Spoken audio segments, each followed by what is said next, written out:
नमस्कार साथियों जैसा कि आपको पता है central board of secondary education CBSE द्वारा आपका जो सीटेट का एग्ज़ाम है जो 16 दिसंबर से 21 जनवरी तक कंडक्ट कराया गया था। इसकी जो परीक्षा है 16 दिसंबर और 17 दिसंबर में, जो 16 दिसंबर में कुछ केंद्रों की निरस्त हुई थी, उसके बाद 17 दिसंबर की परीक्षा निरस्त हुई थी।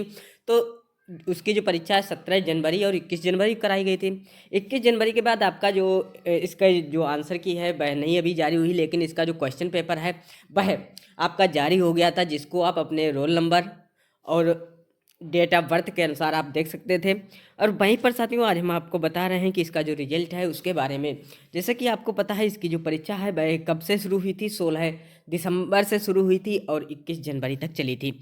वहीं पर जैसे कि आप यहाँ पर देख सकते हैं, यहाँ पर जो रिस्पॉन्स था जो आपने सरकारी रिजल्ट के माध्यम से कुछ इस तरह से आपको मिलेगा, जहाँ पर सबसे नीचे आपको ऑफिशियल वेबसाइट मिलेगी। उसके बाद आपको यहाँ पर जो डेट एक्सटेंड थी और एडमिट कार्ड संबंधित है, ऑनलाइन करेक्शन है, साथ ही साथ जो क्वेश्चन पेपर है भाई आप यहाँ से आप जैसे ही सरकारी रिजल्ट पर जाते हैं या फिर आप जाते हैं CTET.NIC.in के माध्यम से इसको डाउनलोड कर सकते हैं। किसको? आप क्वेश्चन पेपर को डाउनलोड कर सकते हैं। जो आपका रिस्पॉन्स है वह उसमें होगा, आपका पूरा डिटेल होगा, लेकिन जो क्वेश्चन का आंसर है वह अभी नहीं आया। जो आंसर की है इसकी वह भी आपकी आएगी, तब भी इसी के ऊपर एक कॉलम आपका बन जाएगा, आंसर की का आएगा। वहाँ पर भी आप अपने जो रजिस्ट्रेशन नंबर है या रोल नंबर और डेट ऑफ बर्थ के अनुसार उसको देख सकेंगे। तो आपका क्या ऑप्शन बढ़ जाएगा वहाँ पे? Correct answer. योर आंसर के नीचे जैसे आप क्वेश्चन पेपर देखा आपने, वहाँ पर एक ऑप्शन नीचे आपको साइड में इस तरह से आपको मिलेगा, जहाँ पर टाइप क्वेश्चन MCQ लिखा होगा, योर आंसर लिखा होगा कि कौन सा ABCD है। उसके ठीक नीचे एक और कॉलम बढ़ जाएगा करेक्ट आंसर का, जो कि आंसर की है शायद 1-2 दिन में आपकी जारी हो जाएगी। वहीं पर एक और इससे ऊपर बढ़ जाएगा जो कि आपका रहेगा रिजल्ट संबंधित रहेगा। तो जैसे कि हम आपको दिखा रहे हैं यहाँ पर CBSE की जो शॉर्ट लिस्ट है वहाँ पर आप देख सकते हैं CTET.NIC जो आपका दिसंबर का है। वहीं पर आपका जो एप्लीकेशन फॉर्म है वह कब शुरू हुआ था? 20/9/2021 से शुरू हुआ था, जहाँ पर आपकी जो फीस है 1500 रुपये थी। वहाँ पर जो आपने दोनों भरा होगा तो आपकी 1200 फीस थी। और इसकी लास्ट डेट क्या थी? रजिस्ट्रेशन की 25/10 थी और पेमेंट की भी 25/10 थी। ऑनलाइन करेक्शन आपका 28 अक्टूबर से 3 नवंबर तक हुआ था। वहीं पर जो आपकी परीक्षा की तिथि है, अभी मैंने आपको बताया था कि आपकी जो परीक्षा तिथि थी वह क्या हुई थी, 16 दिसंबर से कहाँ तक, 13 जनवरी तक थी। लेकिन 2 पेपर आपके पोस्टपोन्ड हुए थे, 2 डेट, जिनको 17 जनवरी और 21 जनवरी में कराया गया था। इसलिए इसकी जो परीक्षा है वह 16 दिसंबर से 21 जनवरी तक चली है। तो इसका जो रिजल्ट है सीटेट के अभी तक यही रहा है कि इसका रिजल्ट है शीघ्र ही जो जारी हो जाता है। ठीक है, तो आपका रिजल्ट है कब तक जारी हो जाएगा, तो आप यहाँ पर देख सकते हैं नीचे, यहाँ पर इसकी जो आंसर की है वह 23 तारीख को आपकी आ गई थी। वहीं पर रिजल्ट क्लियर है वह 15/2 है।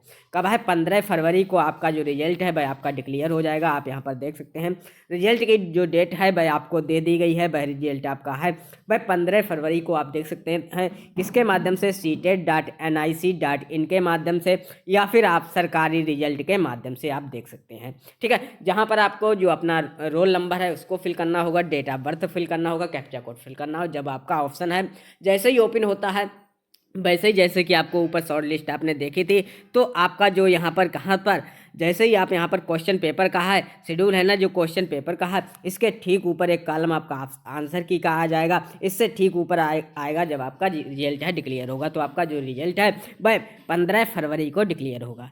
रिजल्ट है वह कब डिक्लेयर हो जाएगा? 15 फरवरी को जो आपका रिजल्ट है वह डिक्लेयर हो जाएगा साथियों। अब इसकी बात करते हैं, 15 फरवरी को जब आपका रिजल्ट आएगा तो उसमें क्या रहेगा, नंबर का मार्जिन रहेगा। तो नॉर्मलाइजेशन क्या होता है? यदि नॉर्मलाइजेशन को हम आसान भाषा में समझते हैं तो आपने बहुत सुना होगा। ठीक है, नॉर्मलाइजेशन क्या होता है? अगर हम इसको आसान भाषा में समझते हैं, जैसे कि मान लेते हैं किसी भी घर में किसी भी पिता के 4 पुत्र हैं और उनके पास ज़मीन है कितनी, 40 बीघा ज़मीन है। जब 40 बीघा है, अगर ज़मीन को हम वितरित करते हैं तो प्रत्येक के हिस्से में 10-10 बीघा पहुंचेगी। ठीक है, जहाँ पर जो 3 खेत हैं वहाँ पर उपजाऊ है वह अधिक होती है, लेकिन जो चौथा खेत है उसमें उपजाऊ कम होती है। तो क्या जो चौथा खेत है वह कौन सा लड़का है जो लेने की कोशिश करेगा? क्या कोई चाहता है उसको कम ज़मीन दी जाए? तो कोई नहीं चाहता है कि उसको जो है मार्क्स है वह कम मिले, या फिर कोई भी नहीं ये नहीं चाहता है, ठीक है, कि जो जिनका एग्ज़ाम लेवल हार्ड हुआ था तो वो चाहते हैं कि हमको क्या है एक आध नंबर जिनके ईजी से हैं उनसे एक आध नंबर हमको बढ़ा के दिया जाए।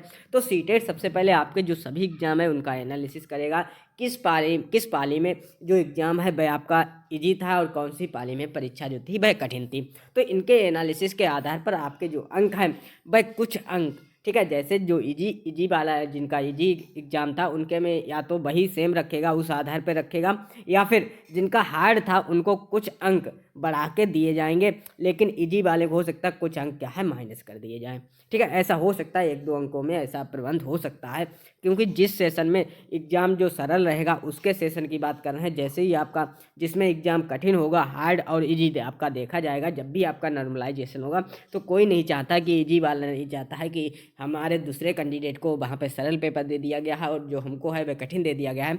तो इस संबंध में तो नॉर्मलाइजेशन सिंपल सा यही होता है कि जैसे कि प्रत्येक को एक समानता का अधिकार दिया जाता है, प्रत्येक को यह बताया जाता है कि आपका यदि एग्ज़ाम कठिन है तो आपको कुछ अंक उसको उसके प्रोवाइड करा दिए जाएंगे। जैसे ही जिसका इजी एग्ज़ाम होगा, जिसका सरल रहा होगा, उसमें से हो सकता है कुछ अंक वहाँ से काट लिए जाएं, ठीक है। तो ये थी हमारी आज की वीडियो। जैसे कि आपका रिजल्ट है वह जारी हो जाएगा 15 फरवरी को, जो आपका रिजल्ट है वह आप यहाँ पर देख सकते हैं कि रिजल्ट डिक्लेरेशन की जो डेट है वह आपकी 15 फरवरी है। 15 फरवरी को सीटेट का जो रिजल्ट है वह डिक्लेयर हो जाएगा, और बाकी इसकी जो वेबसाइट है वह CTET.nic.in के माध्यम से, और आपको सरकारी रिजल्ट के माध्यम से भी आप देख सकते हैं। साथ ही साथ आप हमारे टेलीग्राम पे जुड़िए, वहाँ भी मैं जब भी इसका रिजल्ट क्लियर हो जाएगा तो मैं आपको लिंक वहाँ पर प्रोवाइड करा दूंगा। जैसे ही आप उस पर क्लिक करेंगे तो अपना जो रोल नंबर है और डेट ऑफ बर्थ है उसको फिल करने के बाद आप अपना रिजल्ट देख सकते हैं, ठीक है। तो साथियों ये थी हमारी आज की वीडियो। यदि आपको पसंद है चैनल को सब्सक्राइब कीजिए, लाइक कीजिए तथा अपने फ्रेंड्स तक शेयर कीजिए। Thanks for watching.